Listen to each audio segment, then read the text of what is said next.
Tamil Nadu. I love the people of Tamil Nadu. நான் தமிழ்நாட்டு மக்களை என் நெஞ்சம் நிறைந்த அன்போடு நான் நேசிக்கிறேன். And for me, the people of Tamil Nadu,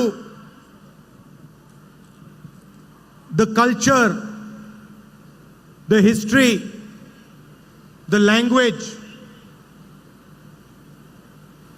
is the biggest teacher. என்னை பொறுத்தவரை தமிழ்நாட்டு மக்கள் அவர்களுடைய பண்பாடு, அவருடைய கலாச்சாரம், அவருடைய மொழி என்னை மிகவும் மிகவும் ஈர்த்த ஒன்று. So whenever I want to understand India, I look at the great Tamil poets. Of course, I don't speak your language, but I read your history, your great kings, your great tradition, the relationships and influence you had in the rest of the world. And it acts for me like a mirror through which I can understand India. எப்பொழுதெல்லாம் இந்தியாவை புரிந்து கொள்ள ஆசைப்படுகிறேனோ அப்பொழுதெல்லாம் நான் தமிழ்நாட்டை பார்க்கிறேன். அதனுடைய கலாச்சாரம், அதனுடைய தொன்மையான பண்பாடு, அதனுடைய அற்புதமான கவிஞர்கள், அவர்களுடைய சிந்தனையின் தாக்கம், இவைகளெல்லாம் இந்த மொழியினை நான் படிக்கவில்லை என்றாலும் கூட அவருடைய சரித்திரத்தை நான் படித்த காரணத்தினால் இந்தியாவை பார்க்கின்ற வேளையிலெல்லாம் தமிழ்நாட்டை பார்த்து தமிழ்நாடு இந்தியாவை பிரதிபலிக்கின்ற ஒரு அற்புதமான கண்ணாடியாக அதனை நான் பார்க்கிறேன். You have given giants to the world like Periyar. நீங்கள் உலகத்திற்கு மிகப்பெரிய ஜாம்பவானை பெரியாரை போன்ற பேர் ஆளுமைகளை இந்த மண்ணுக்கு தந்திருக்கிறீர்கள். Annadurai, Kamaraj, பெருந்தலைவர் Kalagnar, பெருந்தலைவர் காமராஜரை போன்றவர்கள், கலைஞரை போன்றவர்கள், இன்னும் ஒப்புயர்வற்ற தலைவர்களை எல்லாம் இந்த மண்ணுக்கு நீங்கள் அளித்திருக்கிறீர்கள். I could spend the whole meeting talking about Periyar ji, Annadurai ji, Kamaraj ji, Kalagnar ji. இந்த கூட்டத்தை முழுமையுமே பெரியாரை பற்றியும் அண்ணாவை பற்றியும் தலைவர் காமராஜரை பற்றியும் கலைஞர் அவர்களை பற்றியும் நான் முழுமையாக பேசிக் கொண்டிருக்க முடியும். And you have shown the rest of the country how to walk on the path of social justice. நீங்கள் சமூக நீதியின் பாதையிலே எப்படி நடப்பது என்பதை இந்த நாட்டுக்கே தமிழகத்து மக்கள் தான் அதை தெரிவிக்கப்படுத்தியிருக்கிறீர்கள். So when it was decided to start the Bharat Jodo Yatra, we started in Tamil Nadu. எனவேதான் பாரத் ஜோடோ யாத்திரையை நான் ஆரம்பிக்கும் போது தமிழகத்திலிருந்து அந்த யாத்திரையை துவங்க வேண்டும் என்று நான் நினைத்தேன்.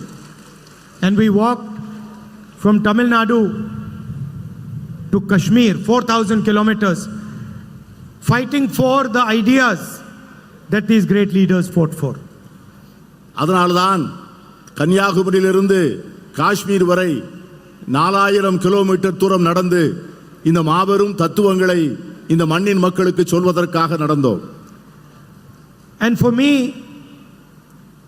whenever I come to this great land, I come here with humility and with my head bowed to your past and your tradition.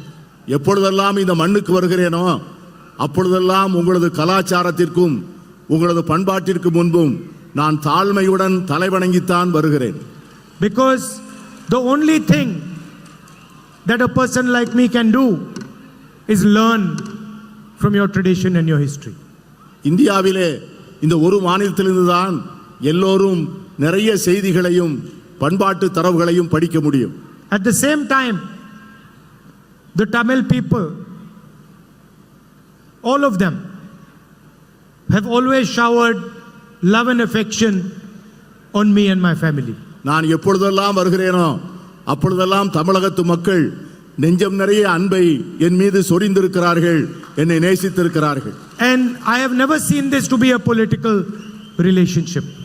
இதை போன்ற ஒரு அருமையான உறவை நான் எங்கேயும் பார்த்ததில்லை. For me, this is a family relationship, a loving relationship. It's not a political relationship. It can never be a political relationship. என்னை பொறுத்தவரை தமிழகத்து மக்களிடம் நான் கொண்டிருக்கின்ற உறவு ஒரு அரசியல் உறவல்ல, அது ஒரு குடும்ப உறவு. அவர்களை நான் ஆத்மார்த்தமாக நேசிக்கின்ற உறவு. So, when I see the farmers of Tamil Nadu protesting in Jantar Mantar, their pain is my pain. அவர்கள் இந்த மண்ணினுடைய விவசாயிகள் ஜந்தர் மந்தர் என்ற இடத்திலே அவர்கள் போராட்டம் நடத்துகின்ற போது என்னுடைய உறவினர்களே அங்கே போராடுகின்ற போன்ற ஒரு நிலையை நான் உணர்ந்தேன். Today, there is an ideological battle taking place in India.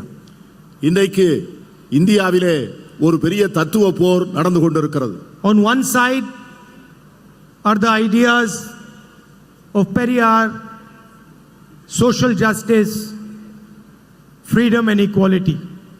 And on the other side are the ideas of the RSS, Mr. Narendra Modi and his government.